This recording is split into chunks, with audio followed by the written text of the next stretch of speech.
Deus abençoe, irmãos, em nome do Senhor Jesus Cristo. Estamos iniciando uma nova temporada do programa Jovens Eximidos, a 7ª temporada, né? Nós cremos que Deus trabalha com números. Estamos iniciando a 7ª temporada. 7 é um número de Deus, né? Um número perfeito de Deus. Representa também a obra concluída. Então, nós estamos chegando aqui na 7ª temporada e sabemos que Deus está concluindo uma obra nas nossas vidas. Isso não significa que nós vamos parar, mas mostra que é uma etapa muito importante nesse nosso trabalho que nós estamos fazendo. Então, nós estamos iniciando, nós pedimos a ajuda dos irmãos, né?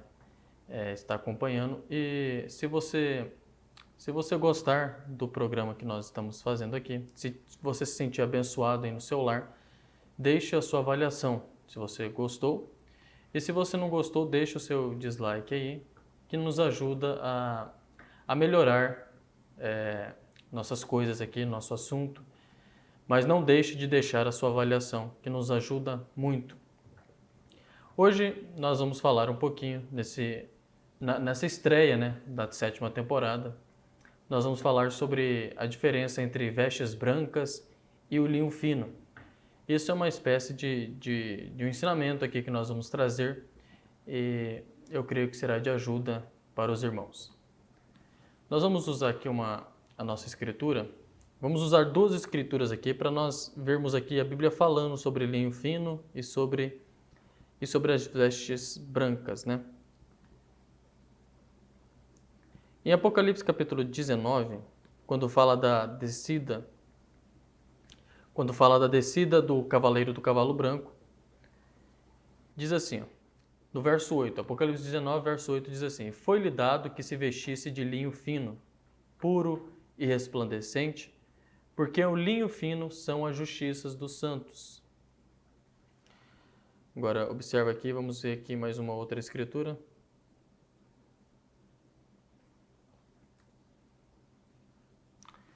Em Apocalipse capítulo 7, aqui as denominações têm algumas confusões nisto, né?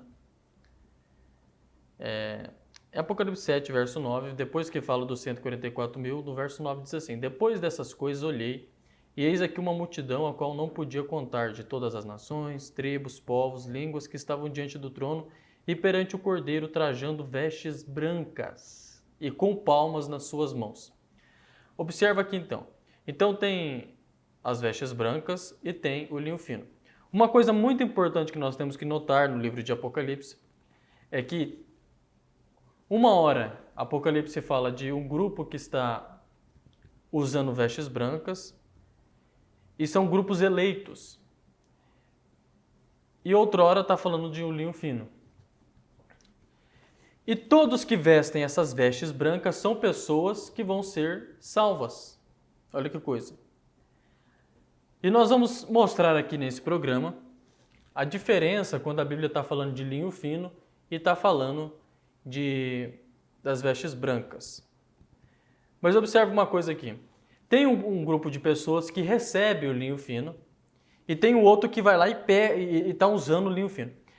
Observe, a prostituta está vestida de linho fino, mas ela não recebeu esse linho fino. Existe um linho fino que é puro, que é resplandecente, não é um que é feito por mãos humanas. A prostituta de Apocalipse capítulo 17, que traja o linho fino, ela fabricou aquele linho para ela. Mas existe um grupo de pessoas que vão receber o linho fino das mãos de Jeová, do Senhor Jesus Cristo. Isso nós não podemos confundir aqui. Qual é a diferença, então, irmão Jonatas, de vestes brancas e o linho fino e essas pessoas que recebem as vestes brancas?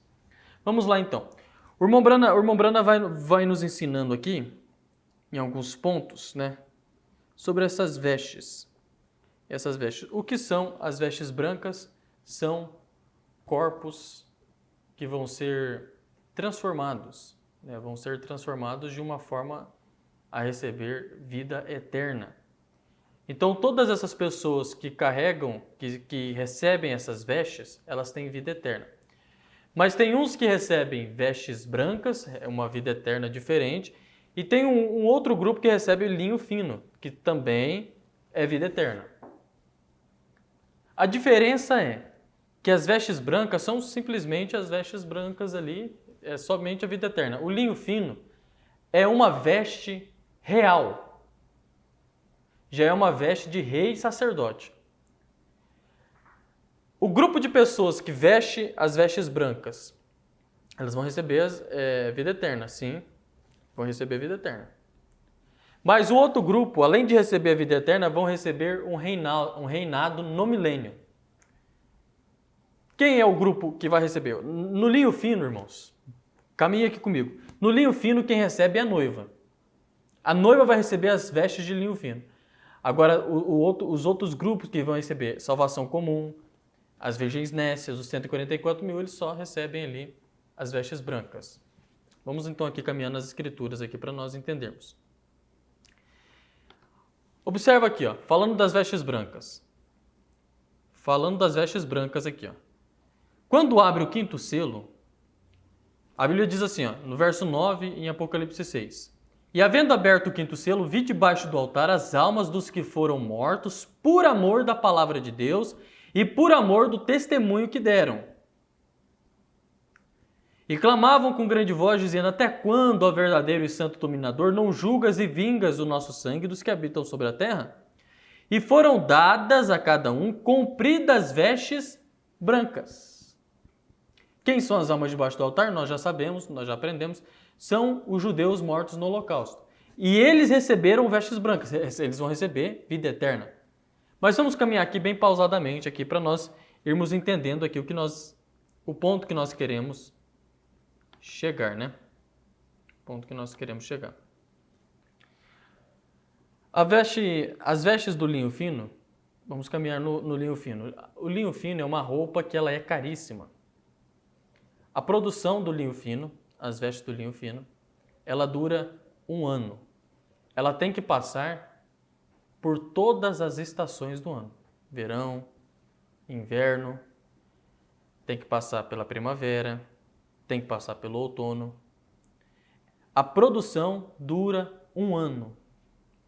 O linho, ela é uma planta que ela é muito encontrada mais lá no Oriente Médio, mais lá perto do Egito, perto do rio Nilo. E antigamente tinha muita plantação de linho perto do rio Nilo, nos tempos antigos, e eles colhiam muito para fabricar o linho fino. E hoje ainda tem essas plantações. E durante a produção do linho fino, depois que eles colhem aquela planta, ela é batida, ela é moída, ela é jogada no fogo. O linho fino ele tem que ser provado no fogo, a Bíblia diz. É jogado no fogo. O linho fino puro, ele é provado no fogo. Então o linho fino na produção dele, ele é jogado no fogo, ele é ali purificado, depois ele vira uma espécie de linha, depois tem toda uma produção. É um trabalho árduo para fazer o linho fino.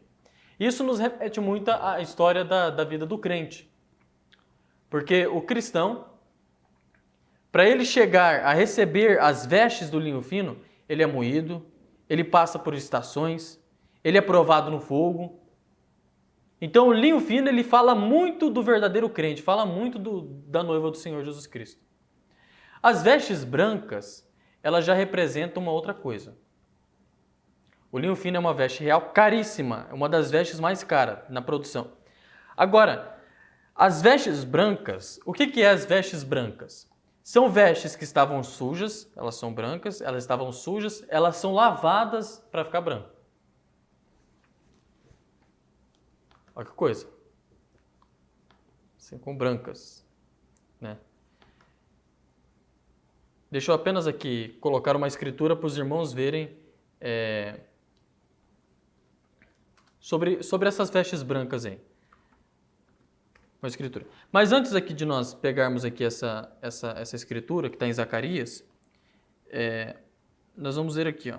O irmão Burana vai nos mostrar aqui uma coisa. A pessoa que tem as vestes brancas, ela tem que ser purificada. Para ela receber as vestes brancas, tem que purificar. Tem umas vestes que elas têm as vestes, e aí suja aquelas vestes. suja. Então ela tem que ser purificada. Entende? O linho fino, já no seu processo de fabricação, no seu processo até ela está em perfeito estado, o linho fino, no processo já é purificado. Mas a pessoa que recebe as vestes, ela está com a veste pronta, mas ela suja no decorrer do caminho. Suja. E aí tem que passar por um período de purificação. A noiva recebe linho fino. E o linho fino, os irmãos sabem, o linho fino é uma veste que é branca resplandecente. Mas não é a mesma coisa das vestes brancas. Tem uma diferença aí. A noiva recebe o linho fino. Quem recebe as vestes brancas? Quem recebe as vestes brancas é o grupo das virgens nécias que vai passar pelo período da tribulação. Quem recebe as vestes brancas são os judeus do Holocausto, que seguiam a lei, morreram pelo testemunho que deram, mas mancharam por não crer em Deus. Mas vai ter uma purificação para eles. Quem recebe vestes brancas são os salvos comuns. Mas a noiva, ela recebe linho fino. É uma veste diferente. Então assim, lá no trono branco vão ser salvas algumas pessoas, mas elas vão ter a mesma herança que a noiva? Não. A noiva tem uma veste real, uma veste diferente. O outro povo que vai ser salvo no trono branco vai ter uma veste branca. Vão ser servos, vão ter vida eterna, porque as vestes representam a vida eterna. Eles vão ter vida eterna? Vão ter vida eterna. Mas não terão o mesmo poder da noiva. Entende? Aí que são os pontos aí que nós temos que separar, mostrar aqui que as escrituras nos mostram, né? Na mensagem do sétimo selo, no parágrafo 388, meu Brando diz assim, a primeira coisa foi que a Virgem Nécia teria que passar pelo período da tribulação para a purificação. Tá vendo? A Virgem Nécia precisa passar pelo período da tribulação para quê? Para lavar as vestes. Porque tá sujo. Para purificação. Ela tinha que ser purgada de seus pecados de incredulidade e de ter rejeitado a mensagem. Isto ela fez no período da tribulação. Vemos que terminam aqui em Apocalipse 7, entre o capítulo 6 e 7, aqui que ela foi purgada e lhe foram dadas suas vestes. Agora, ela não é a noiva, mas é a igreja. As pessoas puras que não tiveram a oportunidade, talvez, de receber a mensagem ou, de algum modo, foram cegados por esses falsos profetas. E elas não tiveram uma chance, e mesmo assim são realmente sinceras em seu coração. E Deus conhece seus corações, e aqui elas são purgadas durante este tempo. Agora, nós lemos aqui Apocalipse 19, os santos que vêm, todos eles trajam vestes de linho fino. E em Apocalipse 7, que eu li aqui, que nós falamos aqui sobre uma multidão que vem, tem uma confusão que fala que essa multidão é a noiva, não é a noiva.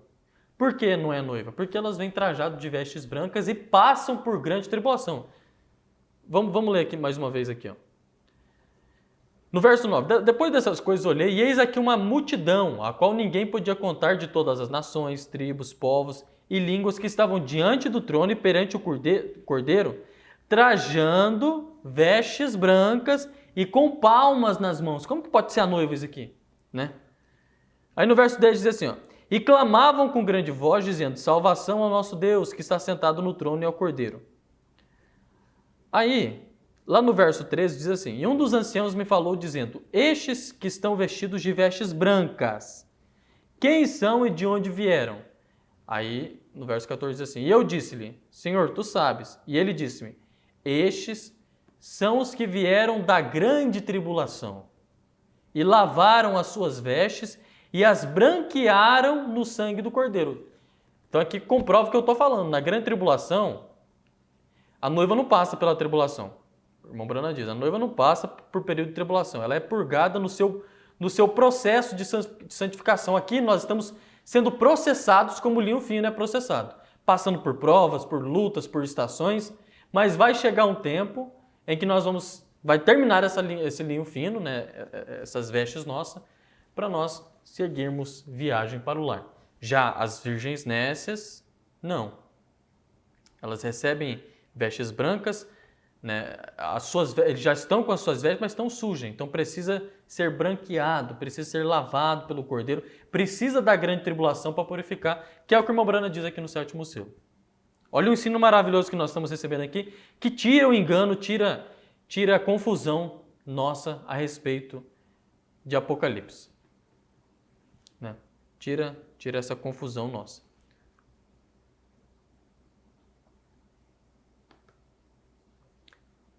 Tira essa nossa confusão. Deixa eu só abrir aqui em Zacarias, né? Olha só que coisa aqui. Zacarias 3 diz assim: Ele mostrou-me o sumo sacerdote Josué, o qual estava diante do anjo do Senhor, e Satanás estava à sua mão direita para se lhe opor.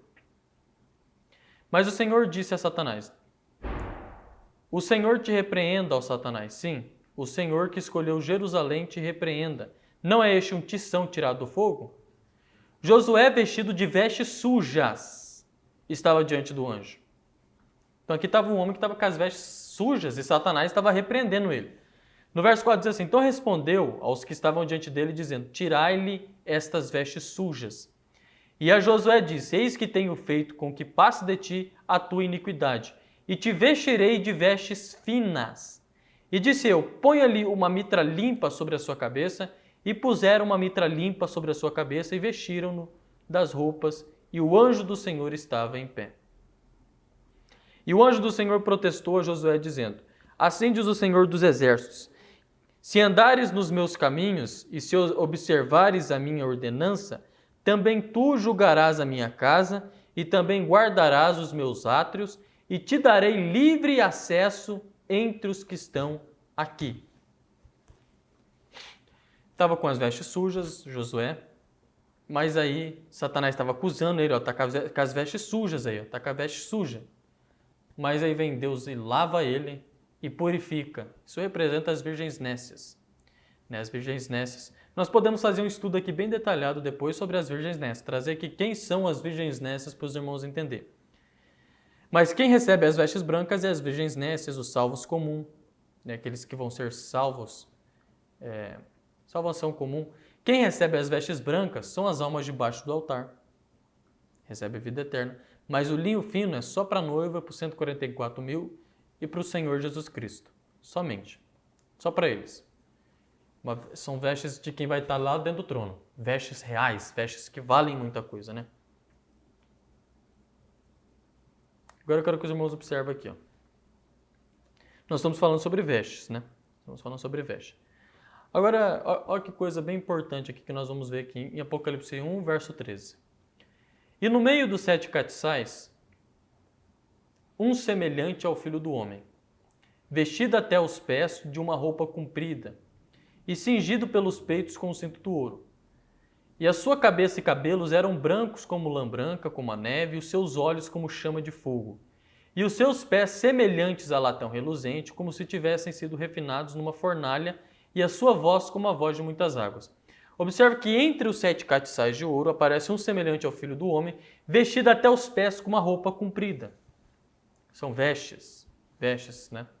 Cingido pelos peitos com cinto de ouro. Está ali cingido. O cabelo branco como a lã branca, como a neve. O olho como chama de fogo. Os pés como latão reluzente. Então observe aí. Quem que é esse um semelhante? Observe, não é o Filho do Homem. É um semelhante ao Filho do Homem. Quem que é esse um semelhante ao Filho do Homem que está vestido de roupa comprida e cingido pelos peitos com cinto de ouro? Essa é a noiva do Senhor Jesus Cristo. E essas vestes compridas que ela está vestindo é veste de linho fino. Na mensagem A Marca da Besta, no parágrafo 48, o irmão Brana diz assim: Tinha olhos como chamas de fogo, discorrendo pela terra. E vimos que aquelas chamas, como espadas, uma espada saía da sua boca, e uma espada de 2 gumes, e vimos que aquela era a palavra de Deus que saía da boca da igreja. O irmão Brana está falando, da boca da igreja. E ela cortava mesmo até a medula do osso e apta para discernir os pensamentos e intenções do coração. Hebreus 4. E encontramos que a igreja, olha aqui, o irmão Brana está falando dessa escritura que eu acabei de ler. E encontramos que a igreja encontrava-se ali em sua beleza. Cristo simplesmente moldado nela. e a igreja usava uma vestimenta branca. Como se nota, ela era uma mulher, ao redor do seio. Ela tinha a vestimenta cobrindo sua vergonha, e tinha um cinto de ouro cingido ao redor dela, que a mantinha em torno do seio. Branca, falando da justiça de Cristo. Agora observa aqui, ó. Branca falando da justiça de Cristo, como o Brano fala. Nós não lemos aqui Apocalipse 19, falando que as vestes de linho fino é a justiça de Cristo? Então essas vestes compridas aqui é linho fino. Então aqui quando está falando um semelhante ao Filho do Homem entre os 7 castiçais de ouro, está falando da noiva aparecendo com as vestes de linho fino. Entende? A irmã Brana continua aqui, ó. E o cinto de ouro representava o Evangelho. A pregação do Evangelho traz o Espírito Santo sobre a igreja. A justiça de Cristo mantém-na ali, atada com fio, o fio do cinto. A irmã Brana discorre aqui, continuando aqui falando que esse semelhante ao Filho do Homem está falando da noiva. Que é semelhante ao Filho do Homem, entende? Está falando da noiva. Essa roupa comprida. E falando do cinto, que é o Evangelho. O Evangelho, você sabe assim, para a roupa não cair, para a roupa não sair do seu lugar, você usa um cinto ali para ajustar a roupa para ela não sair. Não é isso que acontece? Você ajusta o cinto. E o cinto representa o Evangelho. Então a noiva não tem medo da palavra. Se o pregador vem e fala, você não pode fazer isso, é isso, pronto.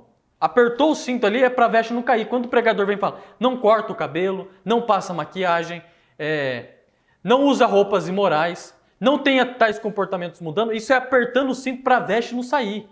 Entende? Para a veste não sair. Então, a pregação do Evangelho é esse cinto. E esse cinto, a pregação do Evangelho não pode ser emaranhada com outras coisas. Tem que ser uma palavra limpa, real, uma coisa verdadeira, né?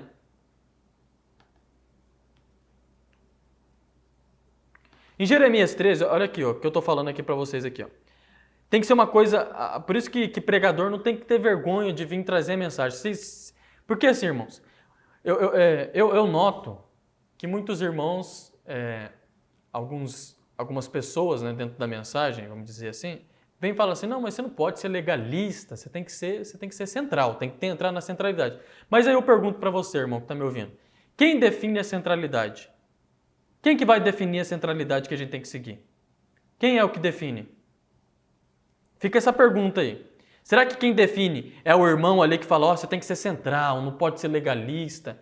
Aquele irmão que às vezes nem vive uma vida correta. Não, você tem que ser central, não é assim. Irmão, quem define a centralidade é a mensagem. É a Bíblia que define a centralidade. Se a Bíblia falou não, é não. Tiago não fala em capítulo 3, se eu não me engano? Você tem que ser sim, sim, não, não. Não é meio termo. A centralidade que a Bíblia fala é o que ela ensina. Se ela falou não corta o cabelo, até a irmã Brana, você vai falar assim, o irmão Brana era legalista. Quando o irmão Brana falou assim, uma mulher que usa maquiagem, né, aquela que usa maquiagem, você pode chamar ela de senhorita comida para cachorro. Não é isso que o irmão Brana diz? Ó, que legalista. Quem define a centralidade é o irmão Brana. Não que ele é um Deus, né? Não que ele é o homem santo, mas é porque ele manifestou o Filho do Homem e é ele que manifesta isso. Entende? É ele que define a nossa centralidade. A mensagem do irmão Brana é que define a centralidade que nós temos que seguir. E o cinto tem que ser apertado mesmo para não deixar a veste cair. É a pregação do Evangelho sendo o cinto para não deixar essas vestes sair do nosso lugar, né? Sair do lugar. Jeremias 13, aqui prova o que eu estou falando. Ó. Jeremias 13, verso 1. Assim me disse o Senhor, vai e compra um cinto de linho e põe-no sobre os teus lombos, mas não coloques na água. Não deixa muita pessoa ficar falando sobre a palavra, não coloques na água. E comprei o cinto conforme a palavra do Senhor e o pus sobre os meus lombos. Então me veio a palavra do Senhor pela segunda vez, dizendo, toma o cinto que comprastes e que trazes sobre os teus lombos, levanta-te, vai ao Eufrates e esconde-o ali na fenda de uma rocha. O que é o Eufrates? É denominação. O rio Eufrates, o irmão Brana diz que o rio Eufrates representa poder eclesiástico. Na mensagem à festa das trombetas, o irmão Brana fala isso aí. Representa poder eclesiástico, poder denominacional. Então, quando você mistura a pregação do evangelho com águas denominacionais, olha o que vai acontecer aqui. Ó. No verso 5 diz assim, e fui e escondi-o junto ao Eufrates, como o Senhor me havia ordenado. Sucedeu ao final de muitos dias que me disse o Senhor: levanta-te, vai ao Eufrates e toma dali o cinto que te ordenei que o escondeste ali. Olha o 7. E fui ao Eufrates e cavei, tomei o cinto do lugar onde o havia escondido, e eis que o cinto tinha apodrecido e para nada prestava. Tá vendo? Quando você mistura a palavra com coisa denominacional, fala, não tem nada a ver isso, não tem nada a ver, apodrece a palavra, irmão. Perde o sentido da palavra. Tem que apertar o cinto sim, tem que apertar o cinto para não deixar essas vestes aí. Então eu creio que foi isso que eu queria, que eu meditei aqui para trazer para os irmãos. Eu espero que isso foi de ajuda para os irmãos, né? A diferença, o linho fino é para a noiva. E as vestes brancas é para o grupo que está rejeitando agora a mensagem, né? As virgens nécias. Porque as virgens nécias são essas pessoas que falam, não tem nada a ver, tem que ter centralidade, né? Não são atentas em identificar o Espírito Santo. São lerdas em entender. Então, para essas pessoas que não estão apertando o cinto, que deixam o cinto meio frouxo para as vestes sair, se sujar e esbarrar em alguma coisa, essas pessoas vão receber vestes brancas. Mas a noiva que tem o cinto apertado, né? Que é a pregação do Evangelho, a noiva recebe o linho fino, como nós lemos aqui em Apocalipse 1, um semelhante ao Filho do Homem, que é a noiva do Senhor Jesus Cristo. Então, que Deus abençoe os irmãos, no nome do Senhor Jesus Cristo. Continue acompanhando aí os nossos programas que nós vamos tendo. Em breve nós vamos fazer aqui uma série sobre um livro. Esteja em expectativa. Deus abençoe. Shalom.